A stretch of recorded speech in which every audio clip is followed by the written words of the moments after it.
안녕하세요. 사연에 빠지다의 DJ 민영입니다. 오늘도 두 개의 사연 준비되어 있는데요. 시작하기 전에 구독과 좋아요 버튼 눌러주시고요. 그럼 오늘의 사연 함께 시작해 볼게요. 안녕하세요. 저는 40대 중년 여성입니다. 얼마 전 책에서 이런 문구를 읽었는데요. 세상에 감사할 것이 참 많다라는 구절이었습니다. 처음 읽었을 땐 뭐가 감사할 게 있지 하고 제 인생을 돌아봤고, 두 번째 읽었을 땐 무릎을 탁 쳤습니다. 막상 감사할 것들을 생각하면서 수첩에 하나 두 개 끄적여 나가보니 꽤 있더라고요. 우선 건강하다는 점이 가장 감사하고, 딱히 큰 불은 없이 살아가고 있다는 점도 감사하게 느껴집니다. 경제적으로 여유로운 점 역시 마찬가지고요. 지금까지도 이 많은 것들을 누리고 있었으면서 왜 불평불만만 많았지라고 반성도 되더라고요. 그래서 저는 요즘 하루에 한 장씩 감사 일기를 쓰고 있습니다. 쓸 게 없을 것 같아도 하루에 한 장씩 감사 일기를 써 나가다 보면 저절로 삶에 감사하고 좋은 에너지가 들어오는 것 같더라고요.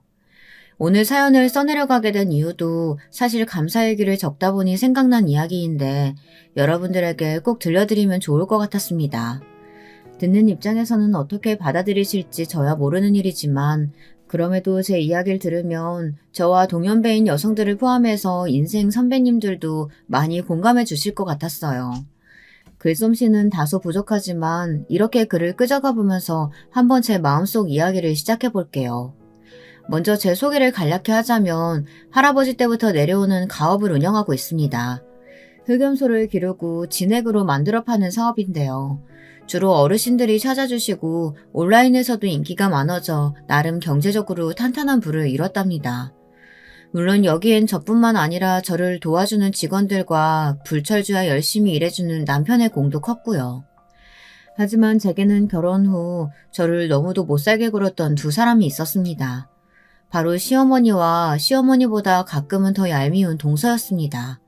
이 두 사람은 정말이지 한숨이 나올 정도로 저를 괴롭혀댔는데요. 우선 저희 시어머니는 소위 엘리트 대학을 나와 교수직을 잠깐 하셨고요. 자식 교육에 열성이 많으셔서 저희 남편과 아주버님, 서방님까지 모두 유학을 보내셨고요. 반면 시아버지는 시어머니와 달리 그다지 집안엔 별로 관심이 없으시고 밖으로 도시는 분이었습니다. 시아버지를 가감없는 단어들로 한마디로 정리하자면 술 좋아하시고 도박 좋아하시고 여자 좋아하시는 그런 분이었어요. 곱게 자란 시어머니를 낚아채듯 결혼하긴 했지만 막상 결혼 후엔 끊임없이 집 밖을 도신 거죠. 그러니 시아버지와 시어머니는 사이가 그리 좋지 않으셨는데요. 그래서 집안엔 늘 이혼 이야기가 돌았다고 합니다. 남편도 어렸을 적부터 아슬아슬한 부모님의 관계로 인해 형성되는 집안 분위기가 무척이나 무서웠다고 하고요. 그런데 시어머니는 시아버지를 향한 마음이 진심이셨나 봅니다. 시아버지에게 굉장히 많은 상처를 받으셨다고 말하곤 했는데 그래서인지 시아버지에게 받지 못한 사랑을 자식들에게 받으려고 애쓰시는 것처럼 보였어요. 니들이 날 안 보살피면 누가 날 보살피겠니? 내가 다른 건 몰라도 우리 자식들만큼은 정말이지 힘 닿는 대로 키웠어. 그러니 니들이 나를 챙겨야지. 시어머니는 심지어 제가 처음 시어머니를 뵙는 자리에서도 저에 대한 약간의 불만을 드러내셨습니다. 처음에는 환대하는 듯 하더니 갈수록 말의 방향이 이상하게 흐르더라고요. 우리 상철이는 정말 손 가는 데가 없는 애였어. 어릴 적에 얼마나 내가 뭘 좀 해주려고 해도 지가 척척 다 했거든. 그래서 그런지 나는 얘 키울 때가 제일 편했다. 넌 진짜 우리 상철이랑 결혼하게 된 게 정말 복 중의 복이야. 아마 결혼해서 마음도 몸도 편할 게다. 내가 장담할 수 있어. 아, 네. 저도 상철 씨 같은 사람이 배우자가 되어서 행복해요. 그래야지. 그나저나 너는 대학을 어디 나왔다고 했지? 보자마자 제게 너너거리며 반말하는 것도 기분 나빴는데 대학을 물으시더군요. 저는 지방의 4년제 대학을 나왔는데요. 저희 지역에서는 그래도 잘 알려진 대학교였음에도 그 대학교를 말씀드렸더니 거기에 시어머니의 표정이 차가워졌습니다. 공부를 많이 안 했나 보네. 이 한마디를 시작으로 분위기는 점점 무거워졌습니다. 남편은 당시 서울의 유명 대학을 졸업하고 유명 기업의 반도체 연구원으로 재직하고 있었는데요. 아무래도 제가 남편보다 떨어진다고 생각하시는 것 같았습니다. 특히 대학은 좋은 곳을 나와야 한다는 생각이 굳건해 보이셨고요. 제게 직접적으로 뭐라 하진 않으셨지만 사람은 배운 게 많아야 뭘 하든 사람 구실을 한다는 말씀을 하시며 저를 힐끗 보시더군요. 어딘지 저를 돌려가는 느낌이었습니다. 남편은 중간에서 어쩔 줄 모르는 눈치였고요. 일단은 가볍게 차를 한잔하고 자리가 마무리되긴 했지만 남편은 내내 미안했어요. 엄마가 오늘 실수한 거지? 엄마가 교수도 하시고 그래서 그런지 편견 같은 게 있으셔. 나쁜 분은 아닌데 자기 의견이나 생각 말씀하실 때 남들 눈치 안 보고 말씀하시는 편이거든. 말이 세셔. 당신 상처받았다면 미안해. 아니야. 뭐 어머님이 나한테 뭐라고 한 건 아니니까. 근데 날 마음에 안 들어 하시는 것 같긴 하더라. 그게 느껴져서 좀 바늘방석이긴 했어. 그치? 그래, 미안해. 그래도 엄마가 한가족 되면 이제 이런 말씀을 안 하실 거야. 괜히 며느리 들어온다고 약하게 보이고 싶지 않아서 저러시는 거야. 형수님 들어오실 때도 그랬거든. 형수님도 서울에 괜찮은 대학교 나왔는데 오늘처럼 그랬어. 저는 이때만 해도 남편의 말을 믿었습니다. 아주버님과 서방님은 이미 장가를 가고 형님과 동서가 이미 집안에 들어와 있는 상황이었는데 어머님이 제게만 그러는 게 아니라 두 분에게도 똑같이 그랬다는 이야기에 안심도 했어요. 어머님이 본인 입으로 자기는 며느리들과 사이가 아주 좋다고 하셨거든요. 그런데 참 결혼하고 나서야 진실을 알게 되었네요. 시어머니는 일단 형님과 사이가 아주 안 좋은 편이었고 동서만 편애하셨습니다. 동서는 미국의 유명 대학교를 나와 대학원 박사까지 밟은 소위 시어머니와 결이 굉장히 비슷한 사람이었거든요. 신혼여행을 갔다 와 맞이한 첫 명절날 바로 알 수 있겠더라고요.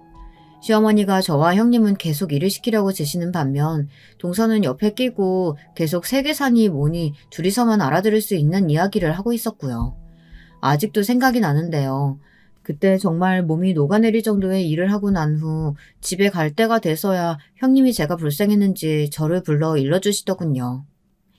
동서, 내가 미리 알려주는 건데 우리 시어머니 보통 사람 아니야.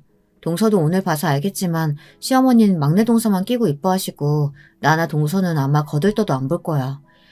집안이라는 사람 정도로 취급하시면 다행이지. 사실 나도 이런 말 결혼식 전에도 알려주고 싶었는데 그건 또 너무 산통 깨는 일 같아서 못했어. 그래서 지금에서야 말하게 됐네. 동서도 가고 단단히 하는 게 좋을 거야. 나는 우리 시어머니 감당 못해서 사는 지역까지 바꿔가며 이사갔으니까. 그 말을 들으니 심장이 쿵 떨어지며 한숨이 나오더군요. 형님은 결혼하고 내내 시어머니에게 시달리며 살았다고 합니다. 아주버님 직장이 시댁과 가까워서 공교롭게 시댁 근처에 살았었는데 시어머니가 뭐만 했다 하면 형님을 불러 가정부보다 못하게 취급을 하셨다고 합니다. 그래서 애를 낳고 난 후엔 좋은 공기 마시고 싶다는 핑계로 시댁과 최대한 먼 곳으로 내려가셨다고 하고요. 그 이야기를 듣는데 지금의 작태가 정말이지 이해가 되더군요. 저는 더 긴장이 되었고요. 그런데 시어머니의 이런 행동들은 도가 지나칠 때가 많았습니다. 여기에 앞서 제가 말한 동서도 크게 한몫 거들었고요.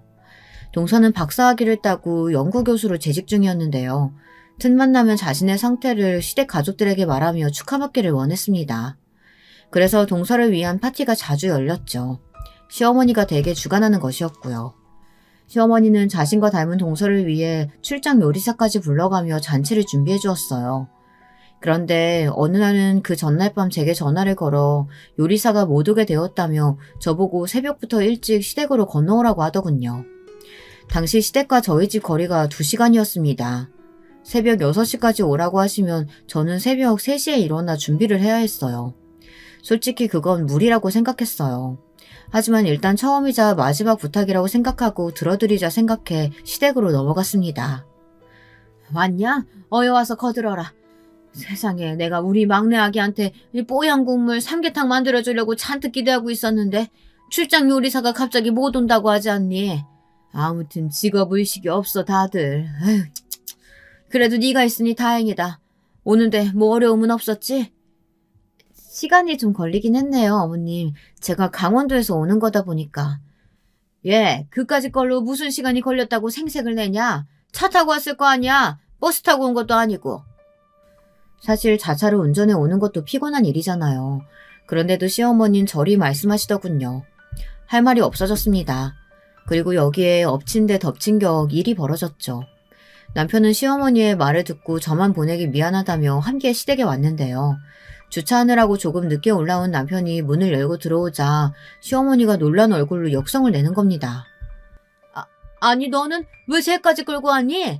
요리하는데 남자가 뭐 필요하다고 쟤까지 꾸역꾸역 데리고 왔어. 엄마 제가 오고 싶어서 온 거예요. 주말이니까 딱히 할 일도 없고요. 저 그냥 옆에서 아무거나 할게요. 됐다. 남자가 무슨 부엌에 들어온다고? 너는 어쩜 이렇게 눈치가 없냐. 아무리 제가 따라온다고 했어도 말리고 집에 있으라고 했었어야지. 가뜩이나 출근하느라 힘든 애를 데리고 여기까지? 생각이 있는 거야 없는 거야? 어머님 저도 일하는데요. 너야 그냥 회사 다니니까 상관없다고 치지만 쟤는 다르잖니. 그냥 몸만 왔다 갔다 하는 회사 다니는 너랑 대기업 다니는 쟤랑 같냐? 순간 눈물이 고일 정도로 너무 섭섭하더라고요.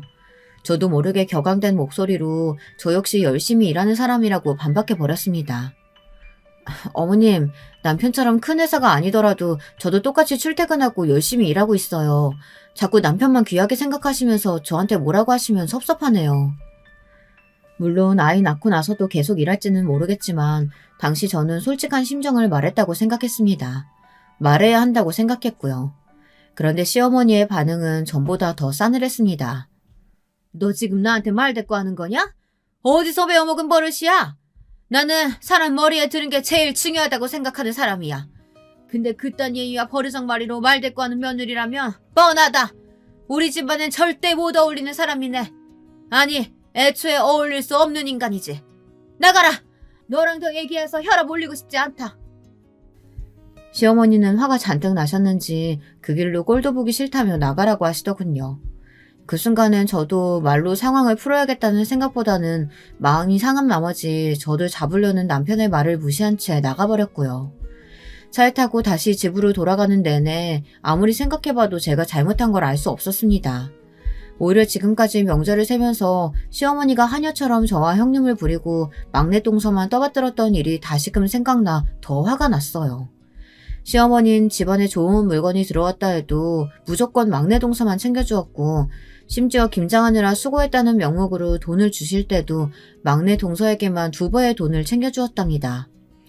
일일이 말하는 게 치졸하게 느껴져 그냥 그 돈을 받고도 아무 말 하지 않았을 뿐인데 어느새 제가 말하지 않은 것이 상황에 대한 묵인이 되어버렸더군요. 게다가 일이 터지고 난 후 동서에게 전화가 왔는데요. 너무 기막힌 말을 줄줄 내뱉더라고요. 형님이 심하셨어요. 왜 그러셨어요? 어머님이 아까 저한테 오셔서 얼마나 하소연하셨는지 몰라요. 눈물까지 흘리시더라고요. 형님도 아시다시피 우리 어머님, 아버님 때문에 고생 많이 하신 거 아시잖아요. 아버님 요즘도 집에 잘 안 들어오신다는데 가뜩이나 심란하신 어머니한테 그러시면 어떡해요. 동서, 상황에 대해 잘 모르면 말하지 말지. 동서는 시어머니 얘기만 일방적으로 들은 거잖아. 형님 얘기 들을 게 뭐 있어요. 솔직히 둘째 아주버님이 잘난 대학 나온 거 맞고 직장도 훌륭하신 거 맞잖아요. 형님은 염손이 뭐니 그런 거나 하고 그럼 형님이 어머님 생각해서라도 아주버님을 데려오지 마셨어야죠. 그리고 형님 혹시 저한테 질투하셨어요? 어머님이 아까 그러는데 저만 자꾸 챙기는 것도 섭섭하다고 했다면서요? 제가 어머님하고 아무래도 대화가 잘 통하다 보니 어쩔 수 없는 부분인데 뭘 그런 걸로 사사롭게 질투하고 그러세요. 사람이 너무 그런 작은 걸로 질투하고 그러면 쪼잔해 보여요. 뭐? 동서, 말 다 했어? 내가 무슨 동서를 질투해. 나는 단지 어머님한테 실망스럽고 화나는 부분이 있어서 거기에 대해 솔직하게 말씀드린 것뿐이야.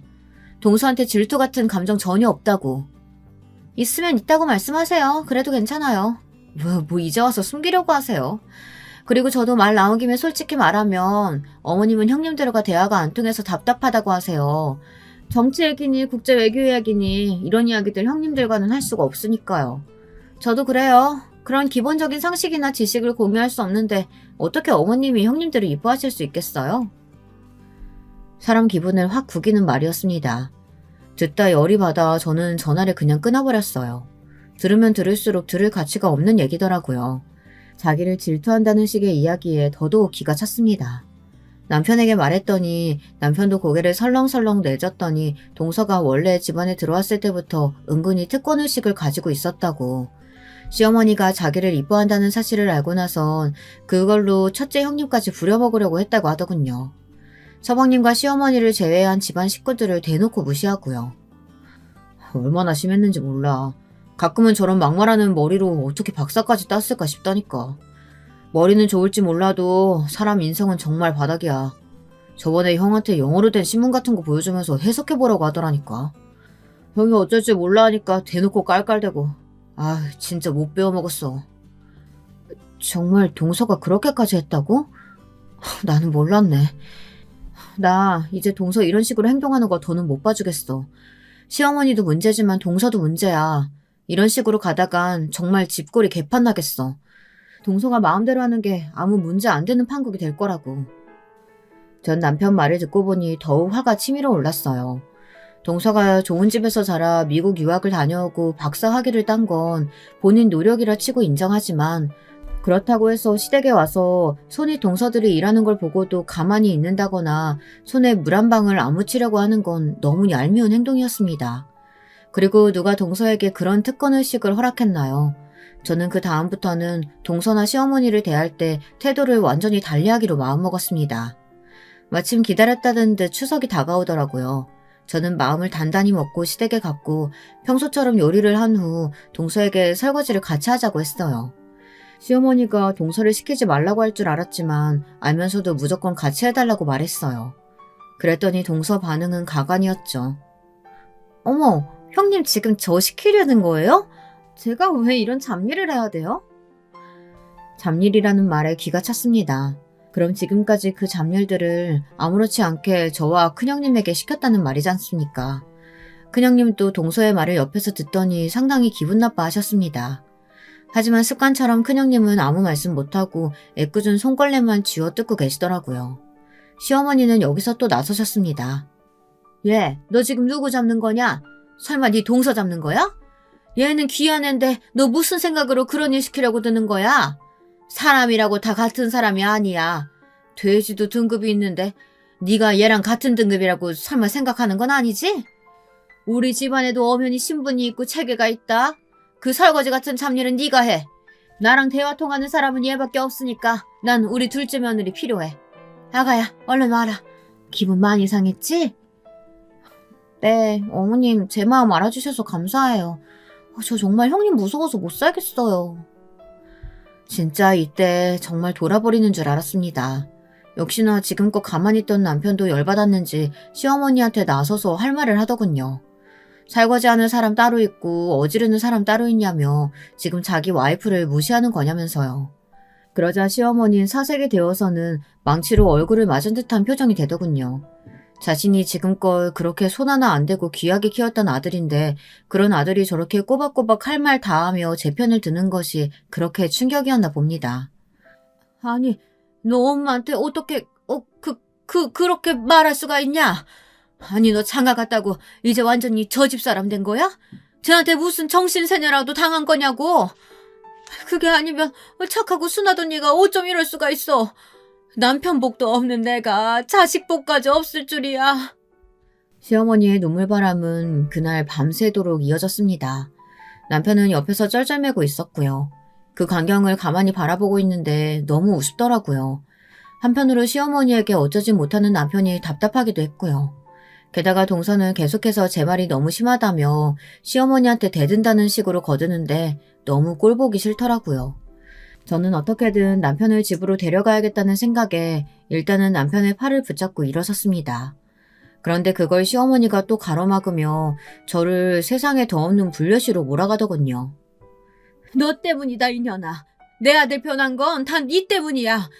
겨우 지방 4년제 대학 졸업에 이상한 사업이나 하는 친정 등에 없고 시집온 주제에 머리가 비었으면 눈치라도 있던지 아님 시어머니 모시는 정성이라도 있어야지. 어디 부모와 자식 사이를 갈라놓는 여우짓이나 하고 자빠져 있어. 어머님, 도대체 무슨 말씀하시는 거예요? 지금 어머님이 무슨 말씀하시는지 어머님 스스로 이해는 가세요? 저는 도무지 이해가 안 되는데요. 여보, 참아. 엄마 그만해요. 우리도 늦었으니까 그만 가볼게요. 다음에 얘기해요. 네? 아이고, 내가 죽어야지. 괜히 명만 길어서 이런 꼴을 본다, 내가. 아이고, 내가 죽어야 돼. 곡소리 내는 시어머니를 더 두고 보다간 제가 더 제 명에 못 살 것 같더라고요. 저는 그 길로 빠르게 남편과 함께 빠져나왔습니다. 그 뒤 시어머니는 자긴 기분 풀릴 때까진 시댁에 드나들지 말라는 나름의 엄포를 하셨고, 저는 잘 됐다 싶어 명절이 몇 번 지나가는 동안 시댁에 가지 않았습니다. 마음속으로 큰형님이 걸리긴 했는데요. 큰형님한테 전화해 죄송하다고 말하니 외려 저한테 반가운 소식을 전해오시더라고요. 아무래도 시댁 스트레스가 너무 심해 아주버님과 이혼을 생각하고 있다고요. 아주버님은 좋으신 분이지만 시어머니를 막아주지 못한다는 면에서 형님은 단단히 마음이 돌아서신 것 같았습니다. 나는 할 만큼 다 했다고 생각해. 동서도 알겠지만 우리 시댁 정말 만만치 않잖아. 동서 빨리 빠져나왔으면 좋겠어. 더 늦기 전에. 형님이 다부진 목소리로 이 말씀을 하시는데 듣는 동안 약간 기분이 묘했습니다. 시댁에서 더 이상 구박을 받지 않은 형님을 생각하면 응원해주고 싶고 다행이라는 마음도 드는 한편 한 가정이 해체되는 일이니 좀 그렇더라고요. 또 형님과 아주버님이 이혼 절차를 마치고 나면 이 집의 며느리는 저와 동서 이 두 사람만 남게 되는 건데 그 부분에 두려움도 있었고요. 그런데 시어머니는 자신 때문에 형님이 이혼을 결심했다는 걸 아시는지 모르시는지 여전했습니다. 저한테 가끔 문자로 아직도 반성을 안 했냐 하는 식의 문자를 보내는 걸 보면요.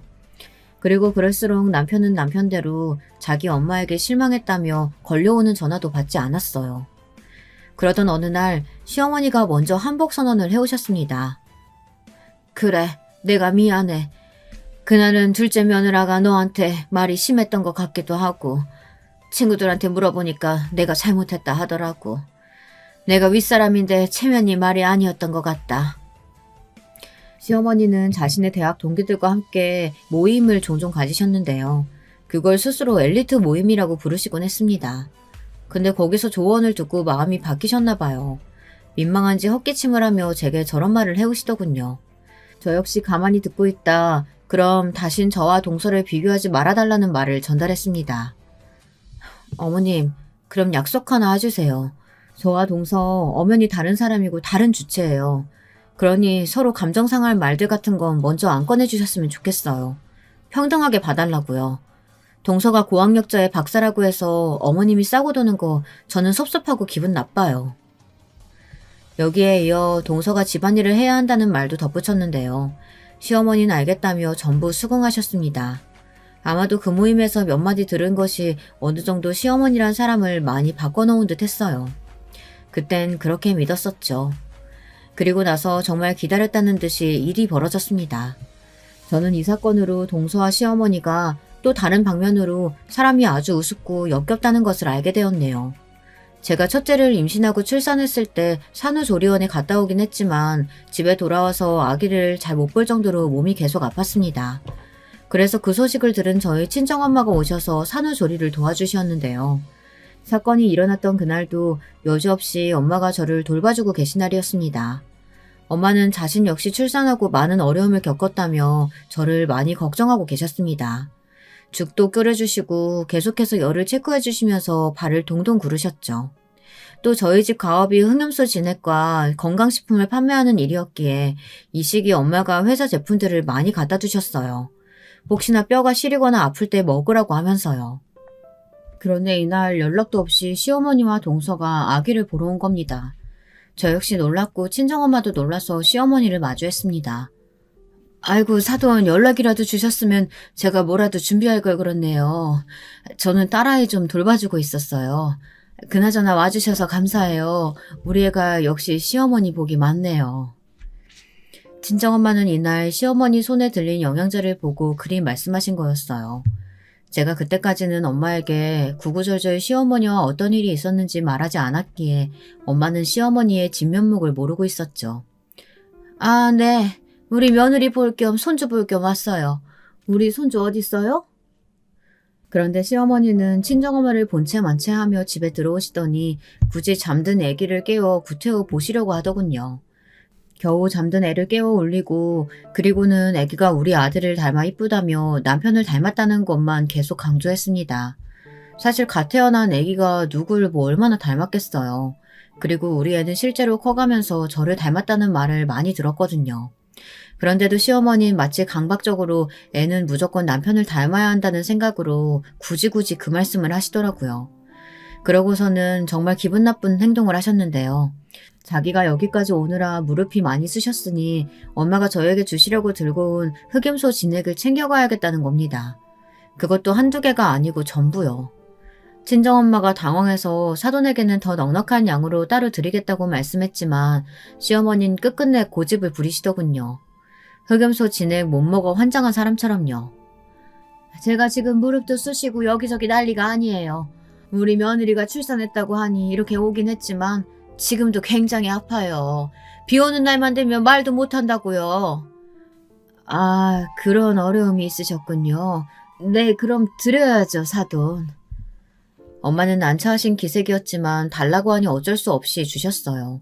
막상 아이 낳고 시달려 앓고 있는 사람은 저인데 기력 쌩쌩한 분이 와서 저렇게 실속을 챙기고 가려더니 어이가 없더라고요. 근데 시어머니가 옆에서 진액을 바리바리 챙겨가는 것을 보더니 같이 따라온 동서 역시 손을 드는 겁니다. 형님, 저도 여기 배즙 몇 개 가져가도 되죠? 제가 요즘 감기를 달고 살거든요. 날씨가 추워져서 그런지 배즙이 너무 땡기더라고요. 여기 마침 딱 있으니 너무 반갑네요. 뭐 형님 집안에서 파는 제품이니까 믿을만 하겠죠? 참고로 동서는 형식 차원에서 전달해주는 출산 선물도 사오지 않았습니다. 빈손으로 와서 배즙만 얻어가는 거였어요. 근데 시어머니가 챙겨가는 걸 보더니 자기도 욕심이 생겼나 봐요. 뻔뻔하게 저렇게 말하더군요. 저희 친정엄마는 여기서 원하면 더 주겠다고 말씀을 덧붙이셨고요. 엄마는 정이 많아 원체 남들에게 주는 걸 좋아하시는 성격이었고 그 때문에 여러 군데 봉사도 다니시는 분이었습니다. 그리고 제 시댁 식구이고 하니 저를 위해 더 챙겨주셔야겠다고 생각하신 거겠죠. 그래요, 아무렴. 가지고 가요. 우리 딸의 건 내가 뭐 내일 가지고 오면 되니까 더 필요하면 말해요. 줄게요. 정말요? 형님 어머님 너무 좋으시다. 그럼 저 한 박스만 더 부탁드려도 될까요? 저희 친정엄마도 요즘 자꾸 관절이 약해지셨다는 말씀을 하시더라고요. 그럼요, 드릴게요. 원래 나이가 들면 뼈마디도 시리고 걷는 것도 전 같지가 않아져요. 딸의 통에 가져갈 수 있게 두세 박스 갖다 놓을게요. 어머님 많이 챙겨드려요. 너무 감사해요. 형님 덕분에 이런 호사를 누리네요, 제가.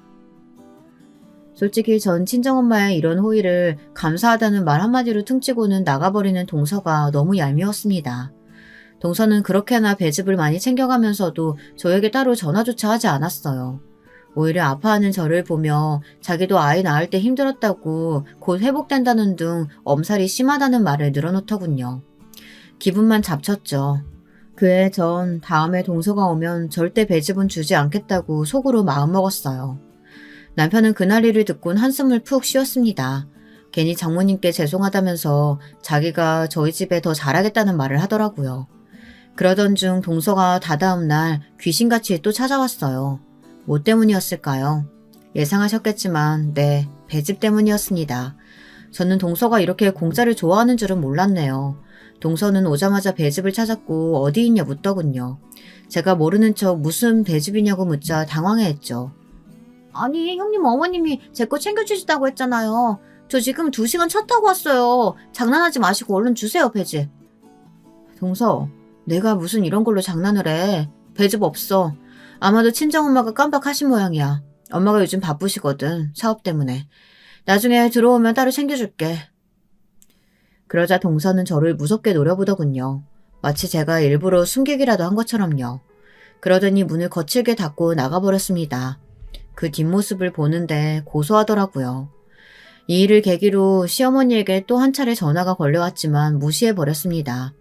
마침 제 소중한 아이도 태어났겠다. 아이에게 집중하며 제 삶을 다시 다잡고 싶었거든요.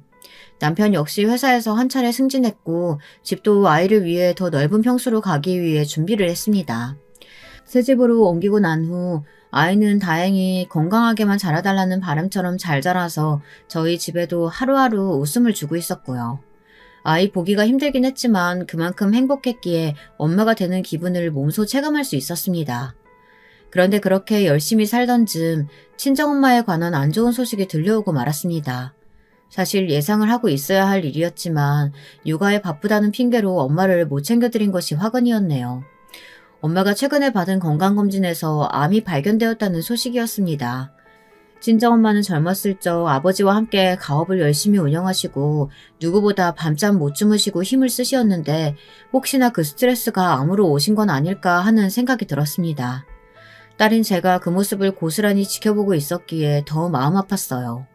저희 집은 딸만 둘인데 언니도 이 소식을 듣더니 눈물바람으로 저에게 와선 엄마가 너무 고생해서 그런 것 같다며 한참을 울더군요. 언니도 죄책감을 많이 느끼는 것 같았습니다. 저는 일단 되는 대로 좋은 병원에 엄마를 입원시키고 수술을 받게 해드렸어요. 엄마의 암은 진행이 상당히 된 상태라 그 누구도 생존율을 장담할 수 없었고 그래서 불안했죠. 언니, 우리 엄마 괜찮겠지? 나 어제 너무 걱정돼서 한숨도 못 자고 밤새 엉엉 울었어. 정말 괜찮겠지? 그럼 당연하지, 이 기집애야. 우리 미리 사서 걱정하지 말고 옆에서 기운나는 말들만 해드리자. 엄마 강하신 분이잖아. 알겠어. 언니의 말대로 저희 친정엄마는 정말 강한 분이셨습니다. 사업이 한창 잘 되다가 살짝 미끄러져 갈 위기에 처했을 때도 저희 엄마만이 덤덤하게 상황을 헤아리고 해결해 나가셨죠. 엄마가 없었다면 저희 집 가업도 함께 위기였을 것이고 종래는 무너졌을지도 모릅니다. 그런 엄마이니 저는 부디 얼른 쾌유하길, 엄마가 다시 건강한 모습으로 돌아오길 바라며 옆에서 지극정성 간호를 했어요. 그러면서 이때 아이를 돌보는 건 남편이 많이 도와주었는데요. 남편은 당시 이직을 준비 중이라 집에서 쉬고 있었어요. 엄마가 아프다고 하자 자신이 그럼 아이를 볼 테니 신경 쓰지 말고 엄마 병간호에 집중하라고 하더군요. 이 시기 전 남편이 정말 든든했습니다. 그리고 남편의 말대로 아이는 걱정하지 않으며 엄마에게만 신경 쓸 수 있었죠. 엄마는 자신 때문에 아이를 혼자 두는 것 아니냐며 걱정하셨어요. 아이고, 나 때문에 너 괜히 여기 와서 생고생하고 있는 거 아냐? 나 아픈 게 뭐 대수라고 여기까지 와서 병간호를 하고 있어. 참. 엄마는 내 산후조리도 해주고 나 힘들 때 옆에서 가장 많이 챙겨주고 돌봐준 사람이잖아. 근데 내가 엄마한테 이 정도도 못해줘? 당연한 거 하는 거니까 그런 걱정이랑 말고 좋은 생각만 해. 나을 생각 같은 거.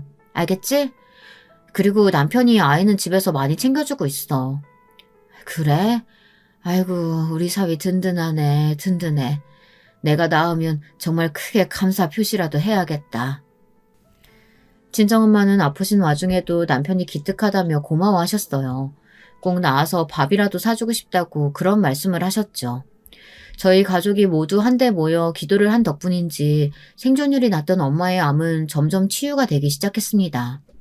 엄마는 항암 치료를 이겨내셨고 더더욱 꾸준히 좋아지는 상태를 보여주셨어요. 저와 언니 아빠는 엄마를 보면서 그제야 조마조마한 마음을 덜어낼 수 있었죠. 저도 아이 돌보기에 더 집중할 수 있었고요. 그런데 여기서 일이 터진 겁니다. 제겐 왜 그리 많은 삶의 질곡들이 존재했는지, 왜 그래야만 했는지 이해할 수가 없네요. 제가 친정엄마의 간호를 하는 동안 시어머니가 몇 번 저희 집에 드나지셨나 봅니다. 남편 밥을 챙겨주러 오신 건데 올 때마다 집안일이며 뭐며 잘 안 되어 있는 모습을 보고 한숨을 푹 쉬었다고 해요. 그러면서 남편에게 제가 도대체 저희 친정엄마에게 언제까지 매달려야 하냐고 물었다고 하네요. 아니, 솔직히 말해 걔 엄마가 아픈 건 나도 안타깝게 생각하지. 나한테 집도 챙겨준 양반인데. 근데 아니 그렇다고 해서 며느리가 굳이 병문안도 아니고 매일 거기 병실에 틀어박혀 효녀심청 노릇한다는 게 말이나 되니? 그것도 남편 밥이며 살림이며 다 내팽개치고? 나는 이해가 안 된다. 우리 때는 상상도 못할 일이었다고. 얘, 너 걔한테 전화해서 당장 집으로 들어오라고 해라. 안 그러면 이혼이라고 똑부러지게 말을 하라고. 아, 엄마 어떻게 그래요. 장모님이 얼마나 저한테 잘해주셨는데. 엄마, 장모님 지금 정말 심각하시대요. 그냥 와이프랑 시간 갖게 두세요. 제발요. 전처럼 괜히 갈등 일으키지 마시고요. 아니 그게 말이 되는 소리니? 나는 그렇게 못해. 며느리는 엄연히 출가 외인인데 당사자가 그걸 모르고 있으면 안 되지.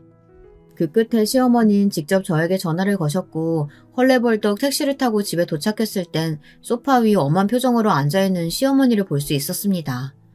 낮이었던지라 아이는 학교에 갔고 남편은 없었네요. 어머님, 무슨 일 있으세요? 너, 네 엄마 병수발 얼마나 더 할 거니? 네? 얼마나 더 할 거라뇨? 엄마 나으시기 전까지는 저랑 언니가 번갈아 가며 할 생각인데요. 뭐? 아니, 넌 그럼 자식이고 남편이고 다 내팽개치고 거기에만 매달릴 작정이라고? 네가 정신이 있는 애야 없는 애야? 막말로 네 엄마가 살아있을 거란 보장도 없는데 못하러 그러냐고? 소득 없는지 그만하고 집에 그만 들어와 앉아라. 다시 내 아들 밥도 잘 챙기고 아내인 네 노릇을 하란 말이야. 시어머니의 막말은 충분히 지금까지 들었다고 생각했지만 이건 정말 도가 지나쳤습니다. 저는 더 이상 참을 수 없었고 여기서 소리를 지르고 말았습니다.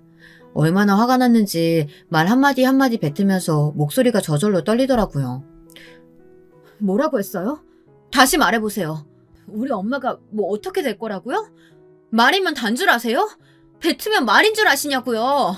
박사시고 교수시면 뭐하나요? 이렇게 무식한 소리만 하시는데 그것도 손윗 사람이. 뭐? 이게 지금 어디서? 시어머니는 분에 못 이기는 표정으로 절 보다 손을 들었죠.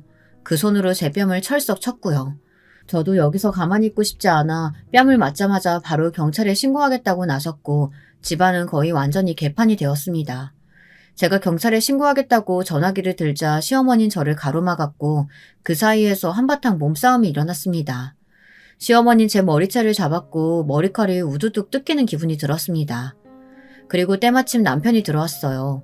잠깐 슈퍼에 갔던 남편은 들어오자마자 너무 놀라 저와 시어머니를 뜯어말리기 시작했죠. 무슨 일이야? 아니 엄마, 이 사람 머리채를 왜 잡고 있는 거예요? 좀 놔요. 참 엄마. 내 오늘 이녀 버릇을 아주 당장 고쳐놓을 거야. 남편이 버럭 성을 내자 시어머니는 잠깐 주춤하는 것 같더니 그러면서도 절대로 제 머리채 놓지 않더군요. 그러자 남편이 힘으로 어찌어찌 시어머니를 떼어놓자 씩씩거리며 자신도 저를 경찰에 신고하겠다고 으름장을 놓더군요. 대체 어떤 제목으로 저를 신고할 수 있었을까요? 저는 기가 차 그럼 그렇게 해보라고 대차게 말하고는 남편에게 당장 시어머니를 끌고 나가라고 말했습니다. 한바탕 소란이 일어나고 난 후 저는 집안에 가만히 앉아 이 사태를 되짚어보고 있었는데요. 제가 정말 계속해서 이 사람과 살아야 할지 모르겠더라고요. 결혼이 집안과 집안의 결합이라는 말이 피부로 와닿았고요.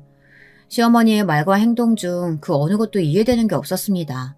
너무 화가 나고 속상해서 그런지 눈물이 줄줄 흐르더군요. 때마침 언니에게서 전화가 걸려왔고 저는 언니에게 엉엉 울며 지금 있었던 일을 다 털어놓게 되었어요. 언니, 나 정말 우리 시어머니 때문에 못 살겠어. 그냥 이혼하고 다 때려치고 싶어. 지금 우리 애 학교 갈 시간이어서 다행이지. 애가 봤으면 무슨 생각을 했겠어. 정말 내가 해서는 안 될 결혼을 한 것 같아. 어머, 니네 시어머니 그럴 줄 알았다니까. 세상에, 아니 그런 시어머니가 어딨니? 내가 다 기가 찬다. 너 일단 우리 집으로 와. 짐 싸서 애기만 데리고 이쪽으로, 응? 친정언니는 제가 우는 게 속상했던지 짐을 싸 자기 집으로 오라고 했고 저는 당분간 아이와 함께 지내게 되었는데요. 언니네서 며칠 지내며 이혼을 할지 안 할지 진지하게 생각해보기로도 했고요. 근데 제가 이혼할 기세로 언니네에 있자 남편 쪽이 안달이 나기 시작했더라고요. 남편은 정말 이대로 이혼할 건 아니지 않냐며 매일 언니네 집으로 와 저를 설득했습니다. 미안하다고 사죄하기도 했고요. 당시 엄마도 언니네에 있었는데 엄마도 속상했는지 남편에게 호된 꾸지람을 하시더라고요. 나는 자네한테 단 한마디도 싫은 소리 한 게 없네. 그렇게 하는 게 내 딸을 위한 거라고 생각했으니까. 근데 어쩜 이런 일을 새끼게 할 수가 있나? 나는 내 딸이 시어머니한테 뺨을 맞을 거라고 꿈에도 생각해 본 적이 없어. 정말 너무 속상하네. 죄송합니다, 장모님. 남편이야 계속해서 죄송하다는 말을 주워거렸죠. 그러다 제가 집으로 돌아간 계기는 아이 때문이었습니다. 아이가 계속 남편과 있는 그 집으로 돌아가고 싶다고 보챈 것이었어요. 아이를 생각하면 아직은 결혼 상태를 유지해야 아이한테 더 좋을 거라고 생각이 들었습니다. 남편이 아이 보육을 잘해주기도 했고 그래서 아이가 남편을 잘 따르고 좋아했거든요. 엄마, 나 아빠랑 같이 있고 싶은데. 라는 말을 하루에도 12번씩 하니 머리가 깨질 듯 아프다가도 마음이 다시 결혼을 유지하는 쪽으로 기울어져 버렸어요. 대신 남편에게 약속을 받아내야 했죠. 당신 그럼 나랑 약속 하나 하자. 당신도 나도 우리 섬으로 내려가. 어머님 함부로 우리 집 못 내려오시게 먼 곳으로 가자. 당신 예전부터 제주도에 살고 싶어 했잖아. 나도 그렇고. 우리 거기서 자리 잡고 살아보자. 제주도? 제주도면 너무 멀지 않아? 우리 먹고 살기에도. 나도 내가 왜 이러는지 모르겠지만 그냥 지금은 어디로든 떠나고 싶어. 여기 사는 게 너무 징글징글해. 그때 저는 조금 갑작스럽지만 제주도 여행을 고려했습니다. 그저 어디로든 훌쩍 떠나고 싶었고 아무도 저와 우리 가족을 모르는 곳으로 가고 싶더군요. 옛 기억들을 지우고 새로운 인생을 출발하고 싶다는 마음도 있었던 것 같습니다. 남편은 현실적인 부분들을 걱정하긴 했지만 저와 이혼하지 않기 위해 알겠다고 말하며 제 제안을 받아들였습니다.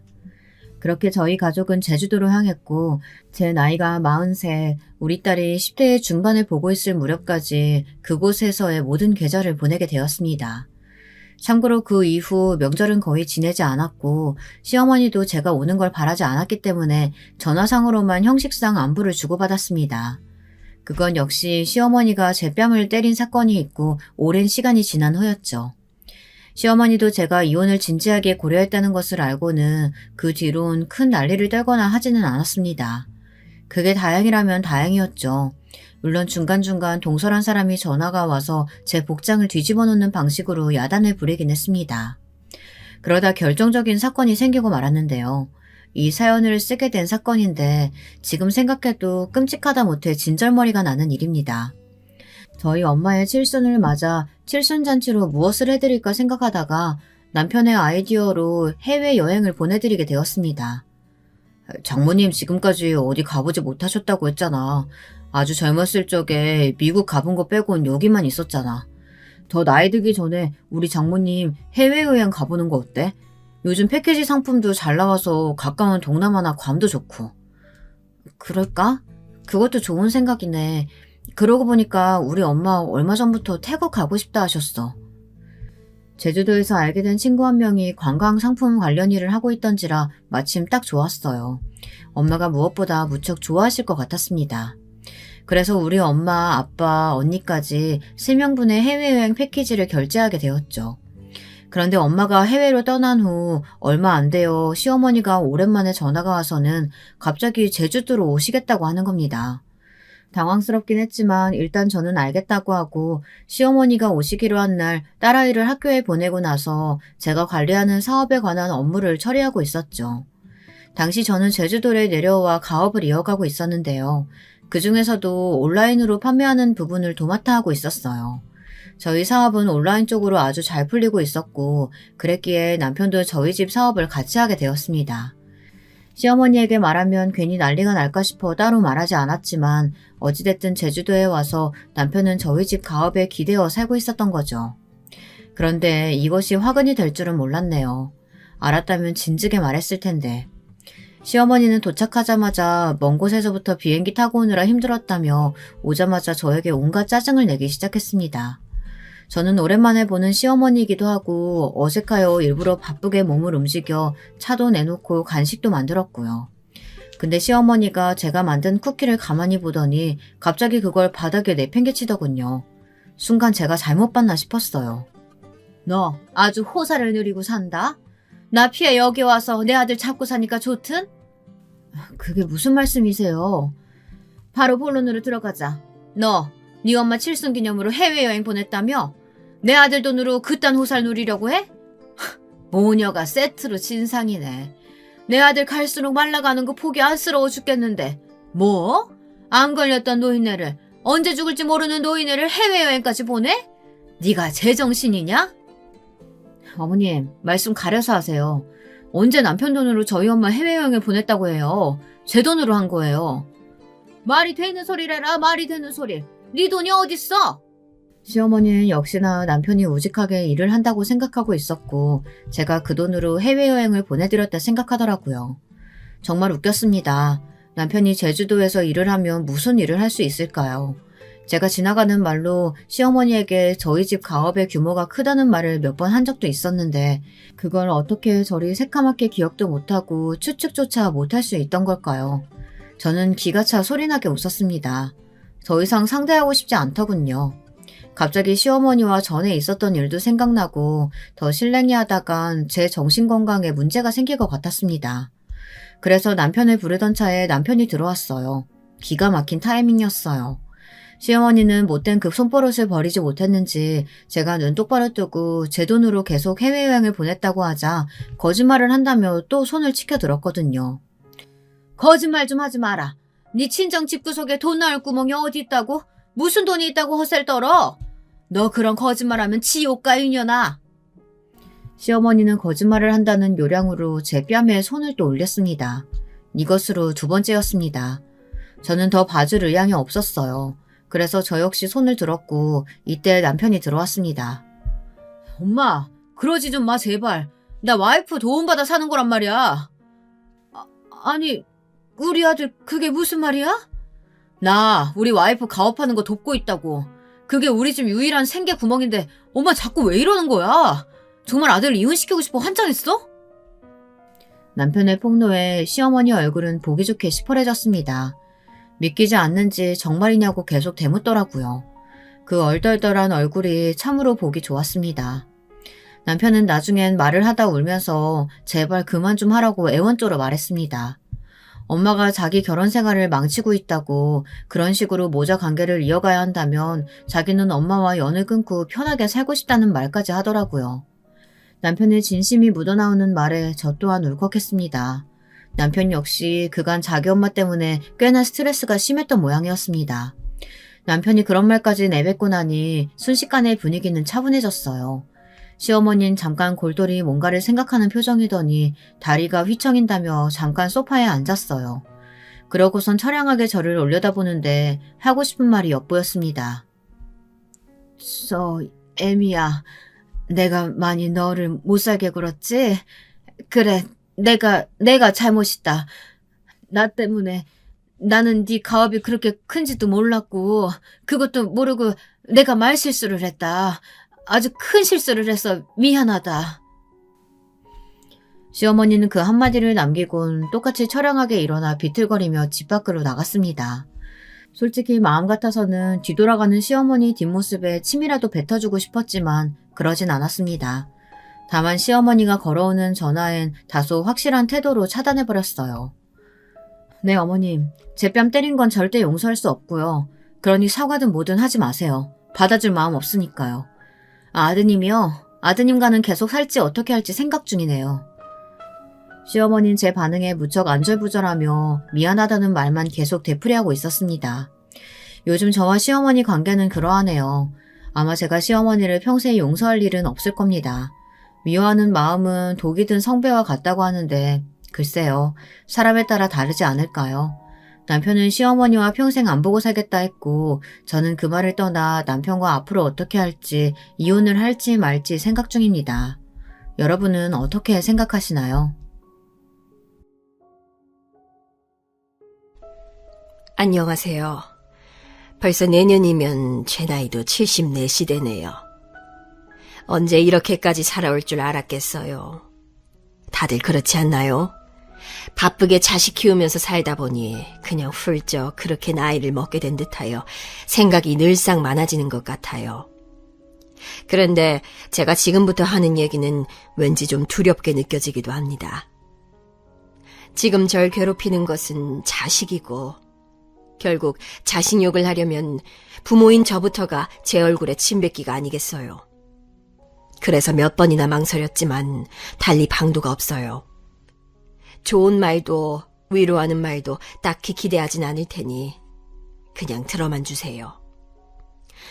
저에겐 아들 셋이 있고 애들 성격이 참 각각 달라요.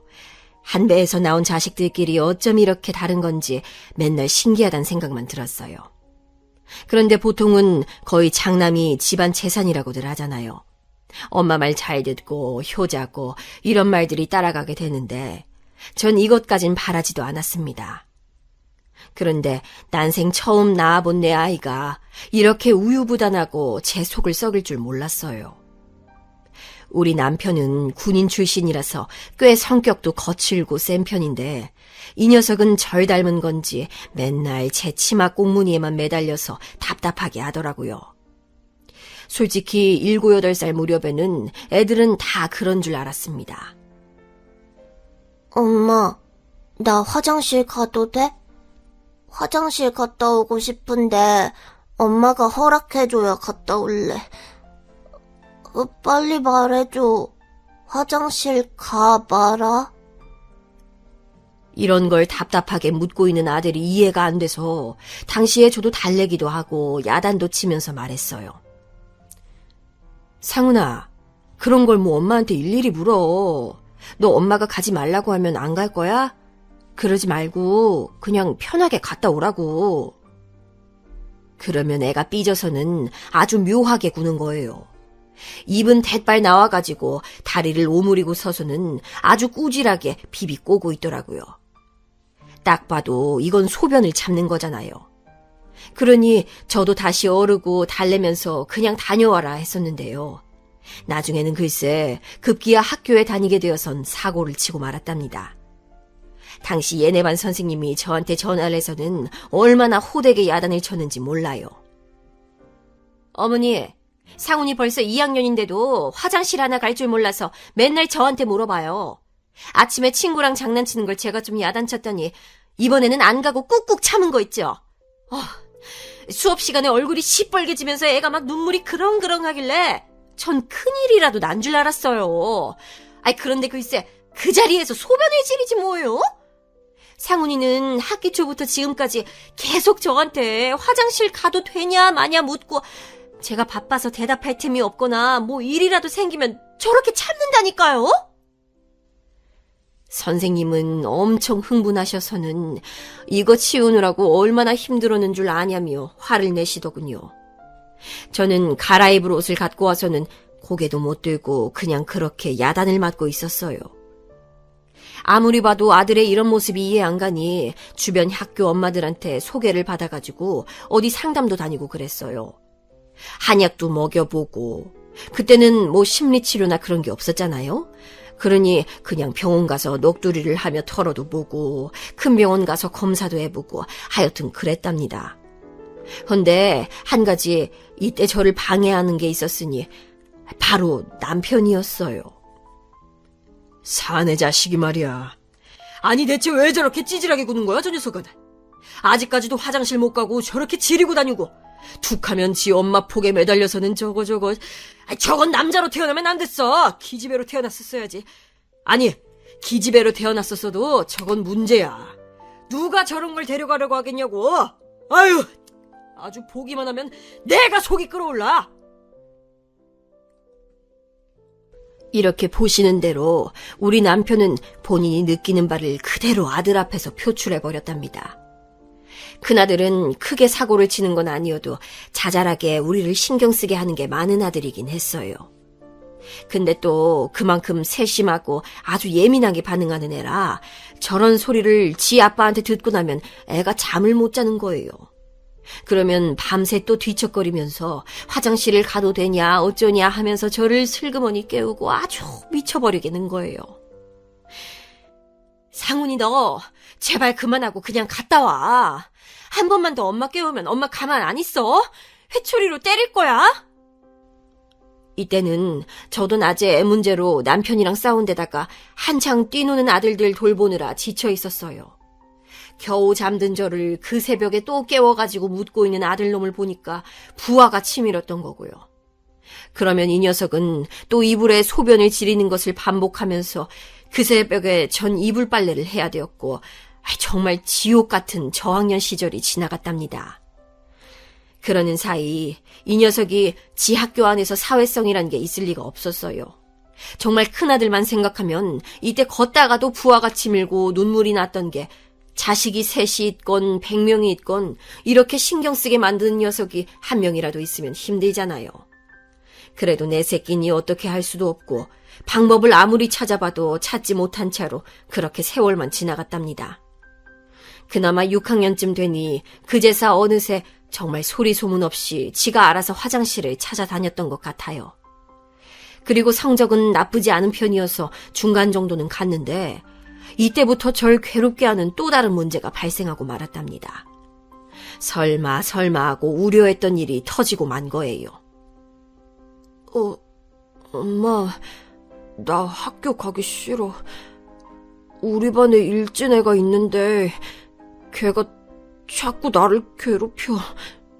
무서워. 이제 학교 안 갈래. 정말 이게 뭔 말인지 저는 일진이니 뭐니 하는 말 뜻도 그때 잘 몰랐어요. 어쨌건 누가 자꾸 자기를 괴롭힌다고 그러고 힘들다고 하니 너무 괴롭더라고요.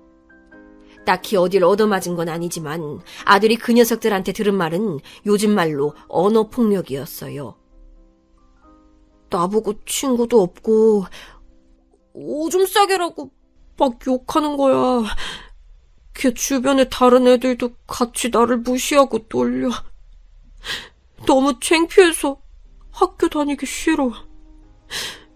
나보고 얼굴 꼴도 보기 싫다고 이제 학교 나오지 말래. 이 말을 들으니까 진짜 하늘이 무너지는 느낌이 들었답니다. 순간적으로 제가 그동안 아들을 키워왔던 날들이 제 뇌리를 스쳐가면서 도대체 뭐가 어떻게 잘못된 건가 싶어서 온 얼굴이 뜨끈하고 괴롭더군요. 아무리 제 속을 썩이고 힘들게 했다지만 그래도 내 배에서 나온 자식이고 소중한 아이인데 얘를 갖다가 그렇게 못된 녀석들이 괴롭히고 말을 함부로 한다니요. 지들이 뭔데 내 애한테 저딴 말을 하는 건지 정말 참을 수가 없었어요. 부글거리는 상태로 내내 잠을 못 자고 뒤척거리다가 다음날 애를 학교에 어거지로 끌고 가면서 그 녀석을 찾아냈답니다. 너 말이야, 네가 우리 상훈이한테 그랬어? 학교 오지 말라고? 네가 뭔데 그래? 니네 엄마 어디 계셔? 엄마 얼굴 좀 보자. 엄마 당장 오시라고 해! 그러자 이 녀석은 진짜 애가 아니라 웬 음흉한 애어른 같은 인간이 그 안에 들어가 있는 건지 희죽희죽 낄낄거리면서 저를 비웃더라고요.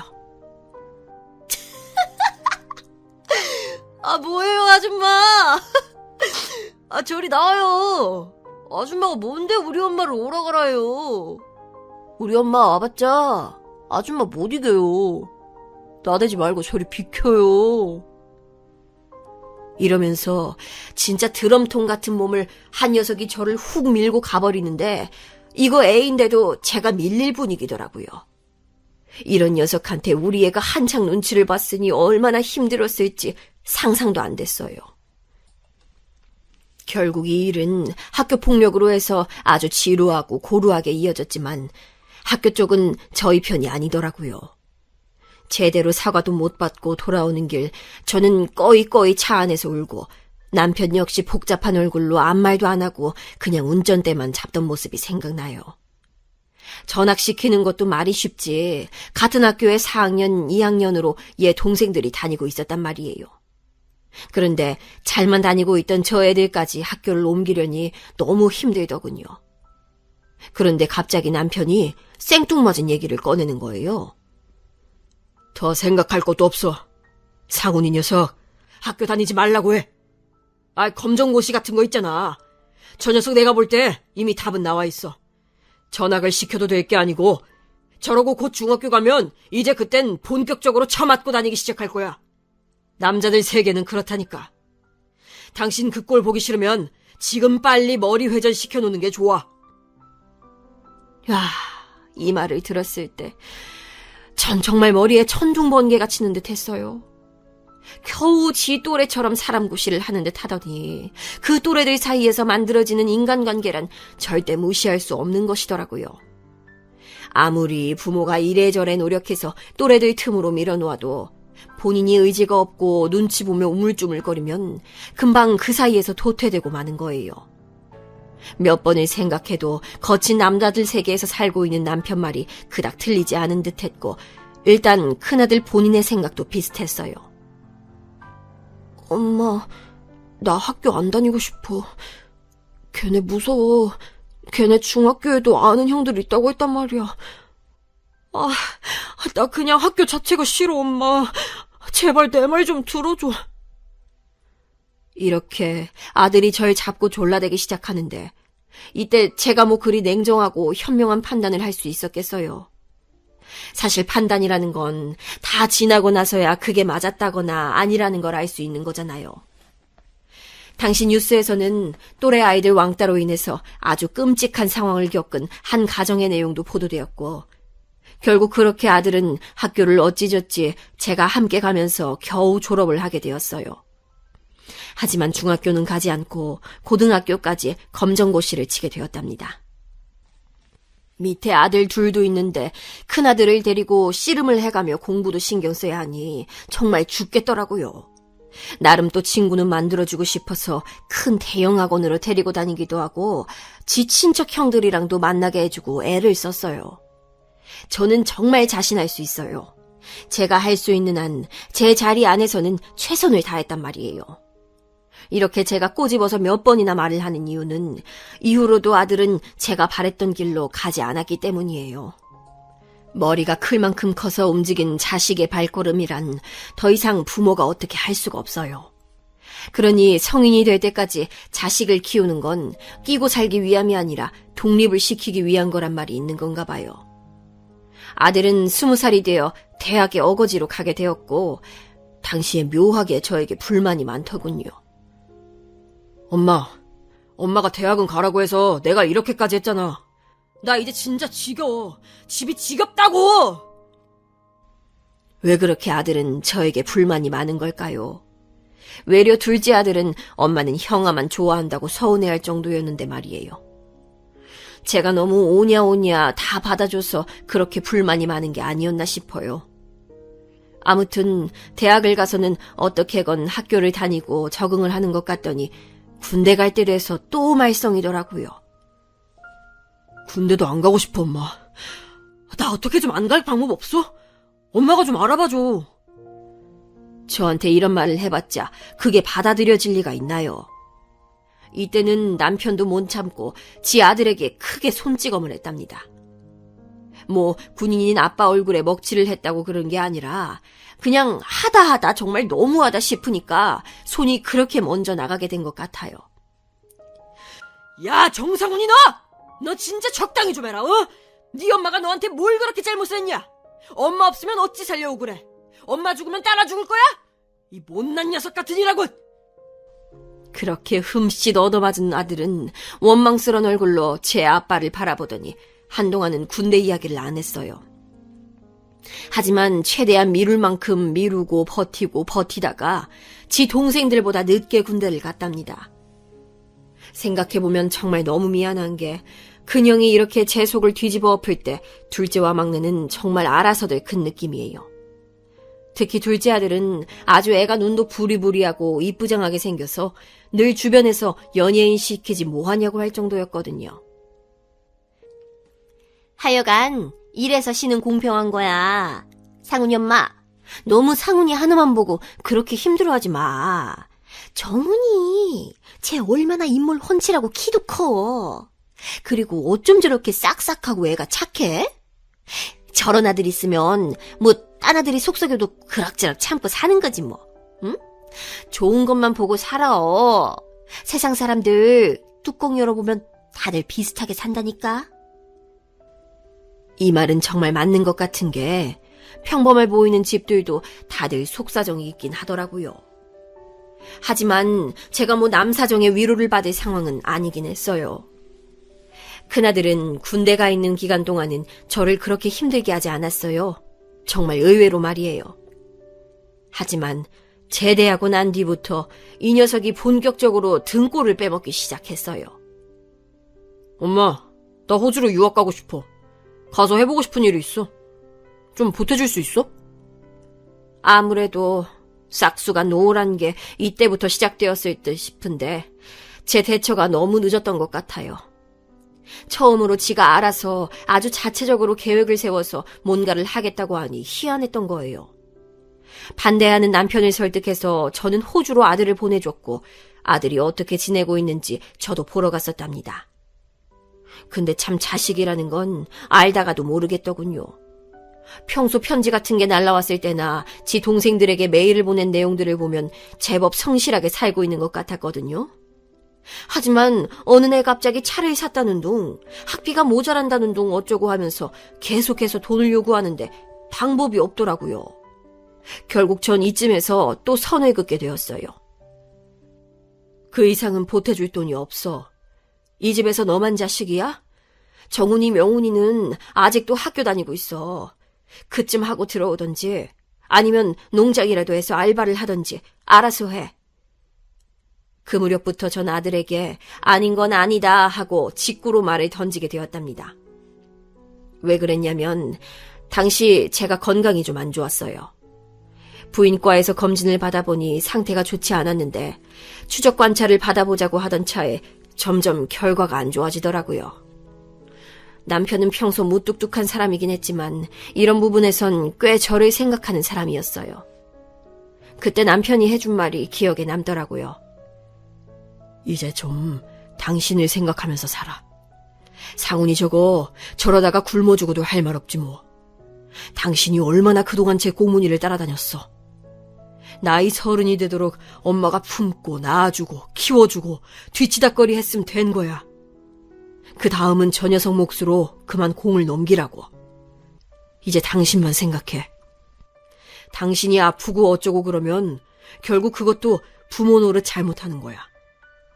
안 아프고 건강해야 자식들한테 부담이 안 되는 거라고. 알았어? 그러면서 내내 병원도 같이 다녀주고 해외에 가고 없는 큰아들을 대신해서 둘째 아들이나 막내를 시켜서 저를 챙기게 했던 남편이었어요. 집안 분위기가 썩 좋지 않은 데다 저도 아프니까 예민했고 남편 말은 곱씹을수록 너무나 맞는 말이라 반박을 못하겠더라고요. 그러니 저도 이래저래 말을 거르지 않게 하게 되었어요. 그러니 웬일로 옛날 아이적 모습이 나오면서 소심해지는 듯했던 아들이 말이에요. 한국에 들어오고 대학을 졸업하고 어찌어찌 아는 연줄을 통해서 조그만 회사도 들어갔어요. 그런데 왜 자꾸 뭔가 좀 안정이 되고 정돈이 되는 것 같으면 자꾸 사람을 이렇게 찔러대는 건지 이번에 큰아들이 갑자기 갖고 나타난 카드는 결혼이었어요. 결혼? 아니 그래. 네 나이가 결혼해도 이상한 나이가 아니긴 한데 누군데? 상대는 누구야? 글쎄 저는 그 내용을 듣고 거의 기절초풍을 했지 뭐예요. 무려 8살이나 연상인 회사 직원이라는 거예요. 제가 말리고 뭐라고 해도 아들은 듣지 않았고 남편은 이런 모습을 보며 혀를 쯧쯧 찼어요. 늘 그렇게 제가 아들을 돌보는 모양새를 마음에 안 들어했던 남편이 이때 역시 저랑 반대로 의견을 내더군요. 그냥 하라고 해. 뭘 걱정해? 지도 대책이 있겠지. 8살 어린 애기 같은 애를 데리고 와가지고 결혼하겠다고 하는 것보단 낫잖아. 쟤는 차라리 그게 나아. 쟤는 지 엄마처럼 지를 챙겨주는 여자를 만나야 돼. 저 정도면 지가 알아서 잘 찾아갔구만. 태어나서 아주 처음으로 잘한 일이지 뭐야. 아이 더 참견하지 말고 그냥 하라고 해. 남편은 이렇게 쭉쭉 밀어붙이더니 못마땅하는 저를 두고 어느새 상견을 해도 그냥 넘어가게 되고 그렇게 빠르게 결혼을 하게 되었지 뭐예요. 얼떨결에 며느리를 보게 된 저는 마음을 열기가 쉽지 않았어요. 그런데 좀 겪어보고 나니 진짜 이때 남편 말이 하나도 틀릴 게 없었던 거예요. 아들이 자기 부인을 얻은 것은 제가 이 녀석을 낳은 이래 인생 최대 잘한 일이었어요. 큰 며느리는 결혼하던 날로부터 지금까지 단 한 번도 지 남편을 갖다가 어리다고 함부로 부른 적이 없어요. 8살이나 어린 꼬마 신랑 같은 이 녀석이 뭐가 이뻐서 결혼을 했는지 몰라도 하여간 참 싹싹했어요. 처음엔 저도 제 딴엔 시어머니랍시고 어디 나이 많은 여자가 우리 아들 휘어잡고 살려고 저러나 했어요. 하지만 제가 오해를 냈더라고요. 어머니, 저기 상훈씨 오늘도 출근 잘했어요. 어머니 말씀하신 대로 돼지고기 전지로 불고기 해주고 고추장찌개 끓여주니까 정말 너무 맛있게 잘 먹더라고요. 아 참, 어머니 이거 같이 드실래요? 저희 친정에서 아빠가 보내주신 사과인데 진짜 달고 맛있어요. 며느리는 이런 애였어요. 아들들 틈에 살아서 군인인 남편과 살며 이미 여성성이란 건 거의 다 잃다시피 한 저에게 아주 싹싹하고 달큰하게 다가오는 애였답니다. 이상하게도 저는 얘랑 있으면 아주 묘하게 마음이 편하더군요. 그렇게 2년하고도 3년 정도 지났을까요? 이때가 참 우리 집에서 별일 없이 흘러가던 평화로운 시기였어요. 큰아들이 장가를 갈 거란 생각도 못했는데 갔고, 가서는 막상 제 예상과 달리 너무 잘 지냈다는 거예요. 뒤이어 갑자기 막내도 장가를 가고, 얼마 안 되어 제일 마지막으로 둘째 아들까지 장가를 보내고 나니 기분이 참 이상하더라고요. 그러던 차에 이제 좀 살만하고 남편과 여행도 다니고 그러고 싶었는데 말이에요. 아직 우리 자식들 사이에서 손주도 없지만 이제 곧 좀 보겠지 하던 때에 남편은 좀 더 제 옆에 있었으면 얼마나 좋았을까요? 늘 건강을 자랑하며 살던 남편이었지만 왜 암이란 녀석은 그렇게 준비할 틈도 없이 갑자기 나타나는 건지 모르겠어요. 우리 모두 분주하게 뛰면서 대처를 해보았고 늘 무뚝뚝하게 굴던 큰아들마저 제법 당황한 기색이 역력했어요. 감정 표현을 그나마 좀 하는 둘째 아들과 막내는 울기도 하고 며느리들도 함께 와서 도와줬어요. 간만에 가족들이 뭉친 듯 했지만 남편은 그렇게 우리를 하나로 모아놓은 듯 하더니 아주 발빠르게 뭐가 그렇게 급했는지 새벽녘에 우리 곁을 떠나게 되었답니다. 가족 중 그 누구에게도 그 마지막 순간을 보여주지 않고 말이에요. 참 야속하기도 하지. 임종하는 순간에도 그렇게 각을 잡고 흐트러진 모습을 보이기 싫었던 걸까요? 남편은 젊다면 젊은 나이인 60대에 그렇게 우리 곁을 떠나게 되었고 저는 졸지에 혼자가 되었어요. 이런 저를 두고 의견이 분분하긴 했지만 전 체력이 좀 약할 뿐 크게 지금의 환경을 바꾸고 싶진 않았답니다. 됐어. 내 생각들 할 것 없어. 그냥 그런가 보다 하고 말아. 아들 셋 다 멀리 살지 않고 같은 하늘 아래 사는데 뭐 어때? 힘든 일 있으면 내가 알아서 연락할 테니까 괜히 모신 애만해. 니들끼리 일만 들지 마. 이 말은 정말 제게 있어서 꽤나 큰 진심이었어요. 남편의 빈자리를 보는 게 우울하기도 했지만 그거와 별개의 감정을 느끼게 되었거든요. 정말 근 몇십 년 만에 이 집에 저 혼자 있어 보게 된 거예요. 어쩌다가 내가 아들 셋을 낳고 이렇게 복작복작하게 살면서 제대로 마음을 두고 쉬어보지도 못했나 싶었어요. 집을 치우고 정리를 하고 어쩌다 보니 남편을 보낸 슬픔과 함께 간혹 조금씩 여백의 틈이 있어 그런대로 전 이 시간들을 보내게 되었답니다. 근데 그러다 보니 딱히 큰 불편은 없지만 아무래도 집이 너무 크게 느껴지는 것 같았어요. 지방에는 큰언니네가 살고 있는데 왠지 그쪽으로 가고 싶더라고요. 더 이상 제 손길이 없으면 안 되는 자식들을 끼고 있는 것도 아니니 그냥 전 너무 크게 생각지 않고 정리를 했어요. 그러면서 애들에게 이런저런 얘기를 하고 대충 우리 집이 굴러가는 상황, 재산이나 이런 것들에 대해서 아들 셋에게 말을 하긴 했답니다. 근데 이때 갑자기 큰아들이 이러는 거예요. 엄마, 그러지 말고 우리 집에 와 있어. 가긴 어딜 가. 아들이 하나도 아니고 셋이나 있는데 그냥 같이 살면 되잖아. 뭐야, 너 네 마누라한테는 물어보고 하는 말이야? 요즘 같은 때에 함부로 시어머니 모시고 살자 소리하는 거 아니야. 니들끼리나 잘 살아. 엄마 정말 힘들고 불편하면 그때 말할게. 지금은 됐어. 늙은이 취급하지 마.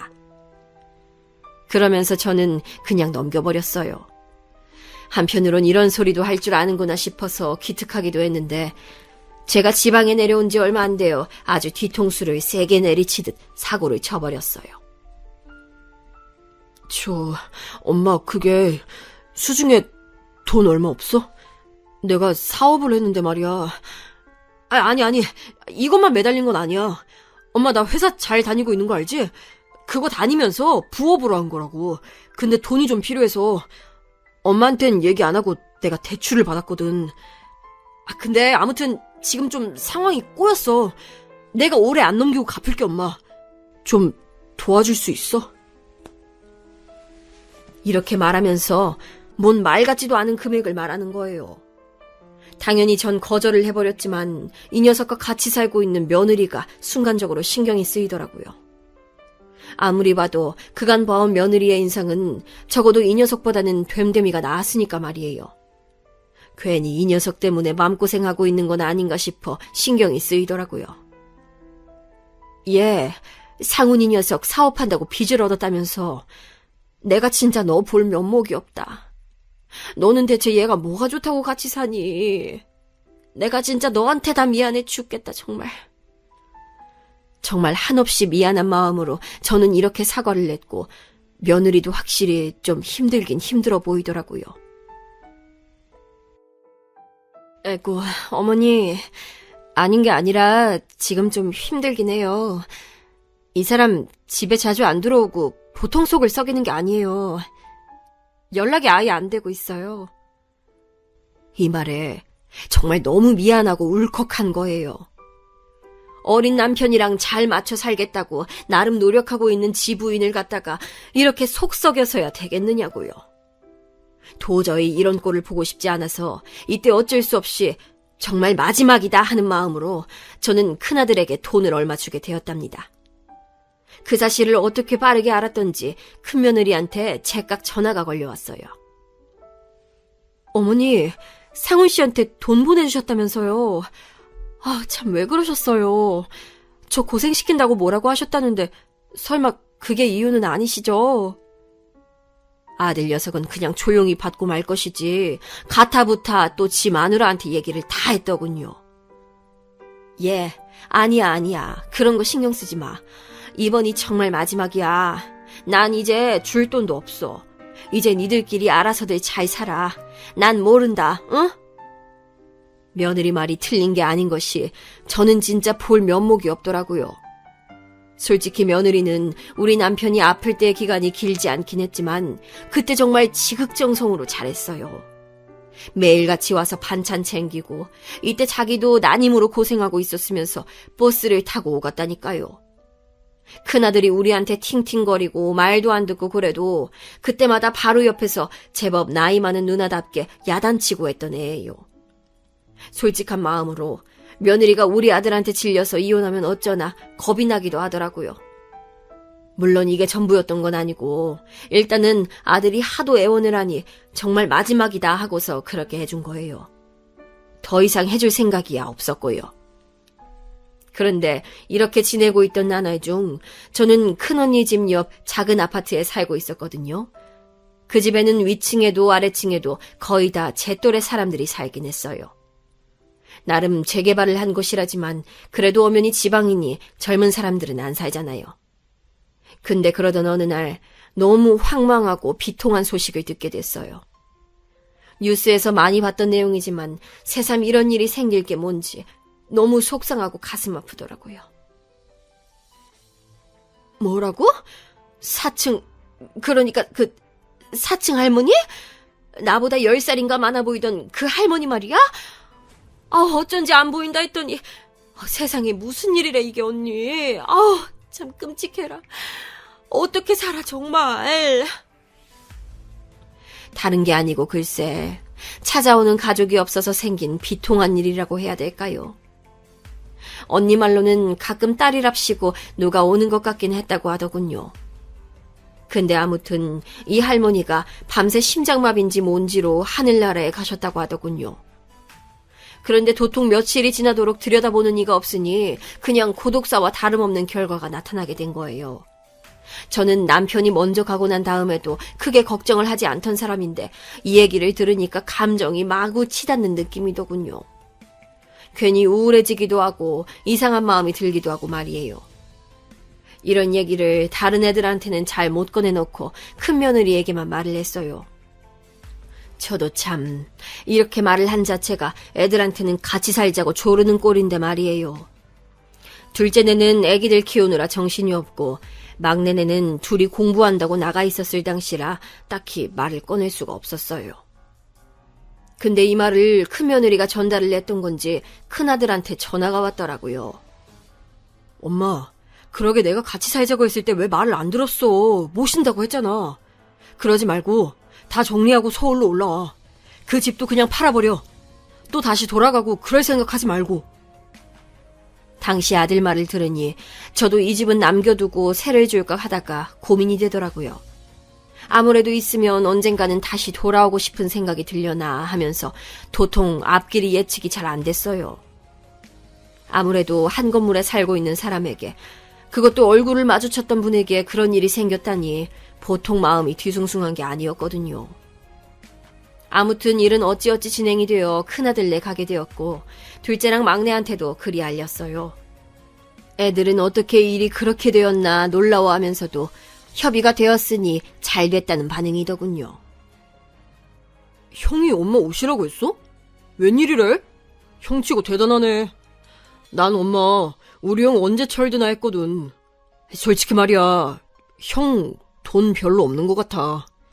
내가 볼 때는 형수도 너무 안 됐고, 언제까지 저렇게 우리 형 뒤치다꺼리나 하셔야 하는지 너무 죄송하다니까.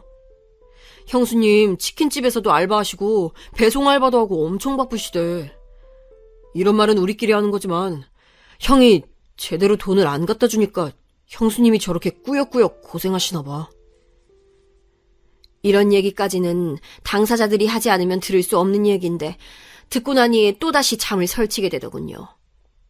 그래도 내가 이번에 가서 아들네 살게 되면 이래저래 살림을 합친다고 생각해서 얼마 줘야겠다 싶었어요.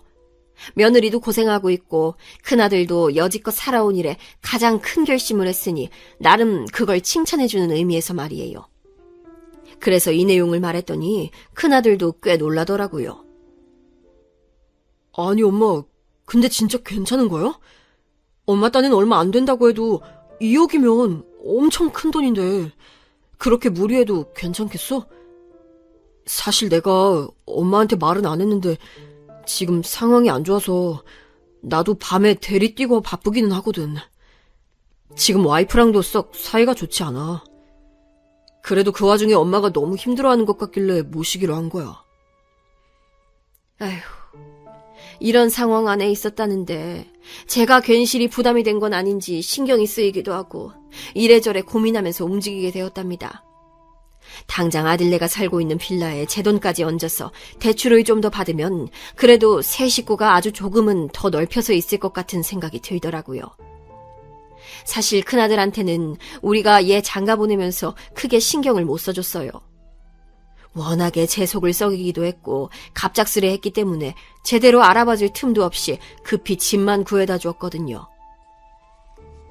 둘째랑 막내 할 때에는 그나마 큰아들 장가 보내봤던 감을 갖고 적어도 얘보다는 형편이 나은 집으로 구해줬었어요. 그런데 셋 중에 제일 형편이 안 나아지고 어릴 때나 지금이나 여전히 고생스레 살고 있는 걸 보니까 제가 마음이 편치 않은 거예요.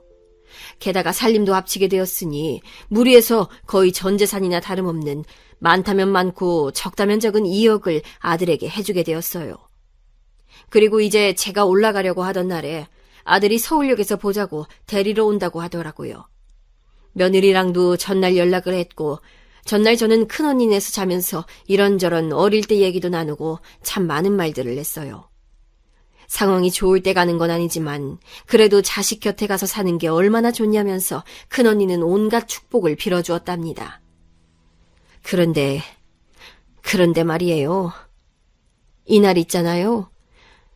저는 정말 제 생에 2번 다시 잊지 못할 아주 경악할 만한 경험을 하게 됐어요. 이날의 잔상이 아직도 제 안에 너무 깊게 파이고 남아있어서 아직도 상처가 낫지 않았고요. 이 긴 얘기를 하게 된 건 결국 전부 이날의 일 때문이랍니다. 이날 무슨 일이 있었냐면 제 큰아들이 말이에요. 그 녀석 정말 차마 제 자식이라고 이쯤 와서 부르기도 이제 참 징글징글한 녀석이에요. 그날 낮 1시에 만나기로 했던 서울역에 있죠? 정말 코빼기도 비추지 않고 나타나지 않았어요. 제가 한참을 서성이며 기다리고 전화를 그렇게나 걸어댔는데 연결도 안 됐고 기다린 지 30분쯤 지나서부터는 전화기가 아예 꺼져버리더군요.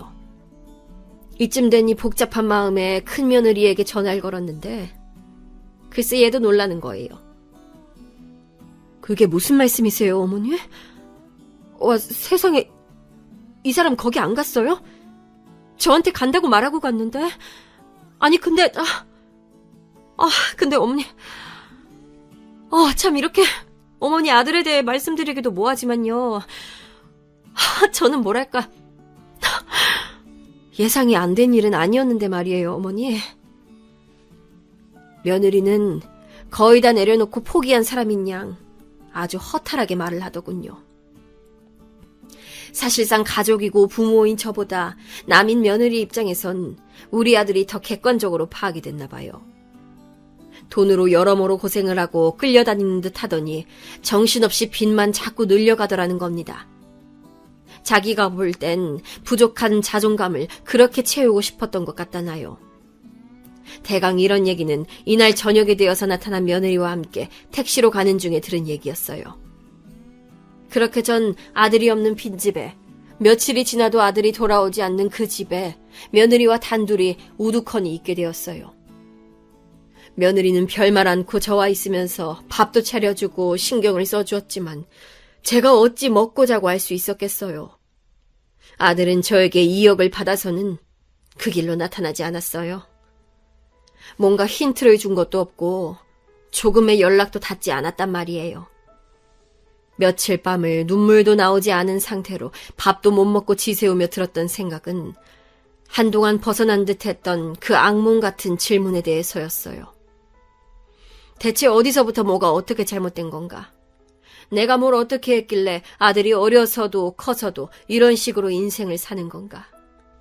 게다가 가장 애쓰고 고생했던 내가 가장 크게 뒤통수를 얻어맞은가? 등등을 떠올리게 되더군요. 제가 거의 식음을 전폐하다시피 하니 도저히 안 되겠는지 며느리는 그때 다른 형제들과 지 동서들에게 알리기 시작했어요. 해외에 나가야 있는 막내야 그렇다 치고 둘째는 그렇게 성격 좋고 밝은 애가 벽을 주먹으로 쳐가면서 분노하더라고요. 하지만 남도 아니고 형제들끼리 이렇게 원한을 품고 있는 모양새는 저에게 조금도 반가울 리가 없었어요. 게다가 면목이 없는 것이 아무리 사정이 이랬다지만 둘째나 막내로서는 제가 지형에게 그만한 돈을 몰아줬다는 걸 알게 된 거 아니에요. 저에게 내색은 않지만 얘네 얼굴 보기 참 민망하고 미안하더라고요. 큰 며느리가 저한테 둘째도 만나보고 어쩌라고 하는데도 좀 볼 낯이 없었어요. 그냥 가라고 해. 나 이렇게 방에 누워있을게. 아유, 미안하다. 내가 이렇게 침이 되는구나. 이런 저를 두고 며느리는 방 앞에 음식도 두고 간식도 놔두고 제가 먹는지만 계속 확인을 하더군요. 저는 거의 제정신으로 일어서질 못했어요. 시간이 얼마나 흘렀는지도 잘 모르겠고 그냥 딱 이대로 죽었으면 싶더라고요. 그나마 나은 게 있다면 홀몸으로 생을 마감하는 건 아니라서 다행이라고 봐야 할까요? 하지만 그건 또 그것대로 큰 며느리한테 피해가 되고 저렇게 나가버린 남편을 두고 시어머니를 모시고 있어야 하는 상황이 너무 미안하더라고요. 정말 전 이러지도 저러지도 못하고 있는데 어느 날 불쑥 큰 며느리가 노크를 하더니 평소 같지 않게 문을 그냥 벌컥 여는 거예요. 저 어머니, 저도 많이 생각해봤는데 드릴 말씀이 있어요. 저랑 말씀 좀 하실 수 있을까요? 얘가 왜 이러나 싶긴 했지만 저도 언제까지나 이럴 수도 없고 그냥 들어는 보자는 생각으로 그러자 했어요. 근데 며느리는 생각지도 못한 얘기를 하는 거예요. 다른 며느리들이랑도 상의를 좀 해봤다나요. 솔직히 저희 남편 얘기를 동서들한테 굳이 하기는 좀 그랬는데 저도 달리 방법이 없었거든요, 어머니. 이 부분은 죄송하게 생각해요. 그런데 어머니, 아무튼 저도 마찬가지고 서방님들도 동서들도 생각은 같아요. 어머니 일생 힘들게 사시면서 갖고 계시던 돈인데 이렇게 넘기기는 너무 억울하잖아요. 그래서 많이 고민해봤어요. 말이야 맞는 말이지만 이건 정말 어디까지나 제 흠이잖아요. 옴짝달싹 못하고 식은땀만 흘리며 수치스러워하는 저에게 참 민망스럽게도 큰 며느리는 이런 제안을 하더군요. 제가 일단 연락을 해볼게요. 그게 간간히 받기는 하더라고요. 아예 안 받고 그런 건 아니었어요. 이 사람 뭐가 어떻느니 해도 제 연락을 안 받을 수는 없을 거예요. 저한테도 얼마 빚이 있기도 하고. 아무튼 어머니, 일단요, 이렇게 해보세요. 큰 며느리랑은 연락이 되었다는 것도 어이가 없고 희한할 판국에 빚까지 있다니 진짜 이 노릇을 어째야 하는지 살 소망이 없더라고요. 일단 넋이 나가 있는 상태로 며느리 얘기를 들었는데 나름 둘째네나 막내 며느리가 이러저러하게 팁을 주기는 했었다고 하더군요. 듣고 보니 저도 아주 솔깃하지 않은 얘기는 아니어서 얘네는 어쩌다가 이런 생각을 한 건지 신기하다 싶었어요.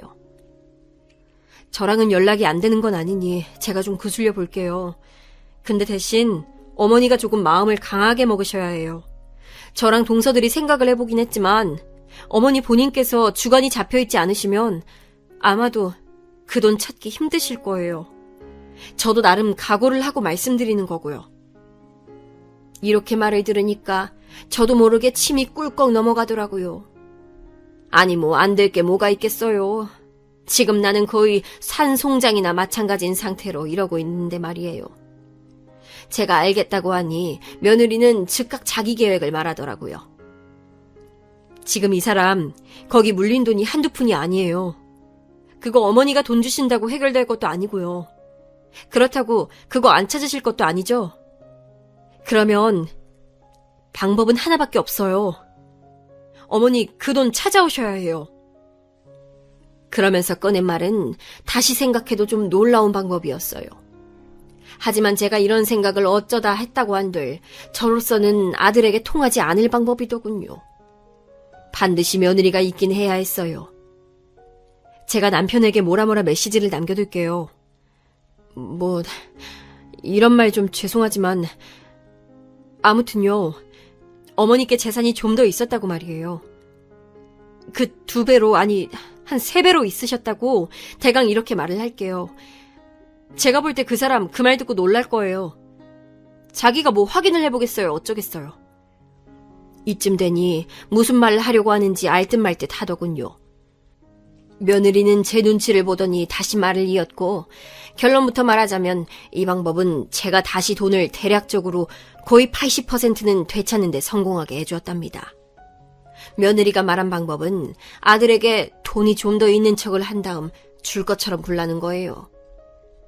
그러면 저 사람도 솔깃할 거 아니에요. 그럼 제가 말을 하는 거죠. 어머니는 더 주실 생각이었는데 고작 2억 갖고 와서 사라져버린 당신 보고 너무 놀라서 화가 나셨다. 그러지 말고 그 돈 다시 갖고 와서 어머니에게 돌려드리고 허심탄회하게 사업에 보탤 돈 제대로 보태달라고 빌어봐라. 이렇게 말이에요. 이렇게까지 해야 되나 싶고 저도 어이가 없긴 한데 아무리 봐도 이건 아닌 것 같아요, 어머니. 정말 저 사람 저렇게 두면 안 돼요, 어머니. 한번 된통 당해보고 지도 저 빚쟁이들한테 시달리고 힘들어봐야 악쓰고 나올 거예요. 이 방법은 몇 번을 제가 머리 굴려 생각해봐도 그럴듯했어요. 그리고 실제로 받아들여질 수도 있겠다는 감도 들었고요. 이때 끝 말미에 큰 며느리는 이것도 알아두시라면서 심호흡을 하고 말을 하더군요. 어머니, 죄송하지만 저도 여기까지가 최선인 것 같아요. 보다 정말 아닌 것 같고 그리고 어머니가 저에겐 없는 친정엄마처럼 잘해주고 챙겨주셔서 그런데 이렇게 고생하시는 걸 보니 너무 마음이 안 좋아서 이렇게까지 움직이게 됐어요. 그런데 어머니, 이해해 주세요. 죄송해요. 저는 이후에 이제 이 사람과는 다른 길을 가려고 해요. 마음에 안 드셔도 조금만 이해해 주세요. 큰 며느리는 그렇게 말을 하면서 제 눈을 제대로 보지 못하더라고요. 떠듬떠듬 머쓱하게 건네는 그 말을 들으며 제가 뭔 말을 더 할 수 있겠어요. 그냥 알았다고, 그동안 너무 고생했고 미안하다고 어깨만 살짝 잡아줄 수밖에 없었어요. 이후로 벌어진 일들은 정말 며느리가 말했던 상황 그대로 마치 무슨 지도를 보고 걸어가듯 그대로 이어지더군요. 아들은 집으로 들어와서는 여전히 그 속 터지는 얼굴과 목소리로 발발 기며 빌어대는데 그 모습을 보며 제 안에서는 여러모로 피 섞인 울음이 끓어올랐어요. 모르겠네요. 이게 무슨 감정인지. 동정도 애증도 무엇도 아닌 뭔가 아들 자체보다는 제 자신에 대해 끓어오르는 혐오랄까. 어디에 이 방향을 맞춰야 할지 알 수가 없었어요. 일단은 그리하여 저는 몇백만 원을 제외하고 거의 2억을 다 돌려받게 되었답니다. 제 예상이나 큰며느리 예상이나 분명히 반 이상 썼을 텐데 저한테 더 큰 돈을 받아갈 셈으로 어찌어찌 또 어디서 빌려오지 않았겠어요. 하여간 저는 그렇게 아들 앞에서 별말을 하지 않고 그저 얼마 더 있는 척만 하면서 그 돈을 다시 돌려받았고요. 그 집에서 쿨쿨 자고 있는 아들을 두고 그대로 짐을 싸서 다시 큰언니네로 내려오게 되었답니다. 언니야 이런 사정을 전혀 모르고 있었고 그냥 제가 자기 보러 놀러 온 줄 알고 있던 차에 거의 1시간 가까이 통곡만 하는 제 모습을 보며 말을 잇지 못했어요. 이후로 아들은 그때 서울역에서 지 엄마 코빼기도 보려 하지 않고 근처도 안 왔으면서 제가 말도 없이 사라진 걸 알고 전화기에 불이 나도록 전화를 해대더군요. 전 그렇게 맘고생을 하던 동안 수없이도 속으로 삼키고 허공에 해댔던 그 피 맺힌 말을 전화로 토해냈어요. 야, 이 새끼야! 너 말이야! 너가 지금 나한테 따질 때냐, 어? 너! 내 돈 갖고 그렇게 도망간 거 내가 복잡하게 소송하고 힘들게 할까 하다가 그냥 이렇게 한 거야. 돈 쥐뿔도 없어서 죽겠다며. 어디 돈 더 드는 짓 해서 또 토해낼래, 어? 그러자 아들은 말이 없더니 얼마 지나 전화를 끊어버렸는데요. 솔직히 받아줄 것도 아니었지만 저에게 전혀 뉘우침도 사과도 할 줄 모르는 아들의 그 무심함을 보니 너무 제 인생이 피로하고 징그럽게 느껴지더라고요. 큰며느리는 이혼하고 자기 친정에 갔지만 간간히 전화를 해오고 있고 둘째와 막내네만 연락을 해오고 있지만 적어도 요즘 같은 때에는 아무도 만나고 싶지가 않아요. 그냥 큰언니 집에서 이래저래 양해를 구하고 그냥 지내고 있습니다. 언니는 제가 큰일 날 것 같은지 당분간 딴 데 집 구할 생각 말고 언니네 있으라고 해요. 다 큰 조카들이 있는데 얘네들 보기도 창피하지만 가능한 한 너무 많은 생각은 안 하려고 해요. 사실 뭐가 그리 큰 소용이 있겠냐 싶지만 그나마 돈이라도 며느리들이 머리 맞대고 나름 생각해준 계획으로 찾았어요. 하지만 그뿐이에요. 그냥 돈이라도 제 근처에 남은 것뿐입니다. 인생이 너무 황망하고 구슬프게 느껴져서 마음을 추스르기가 힘드네요. 인생 한심하게 살았다고 저를 욕하셔도 할 말이 없어요. 그냥 그렇게 알고 살아가겠습니다.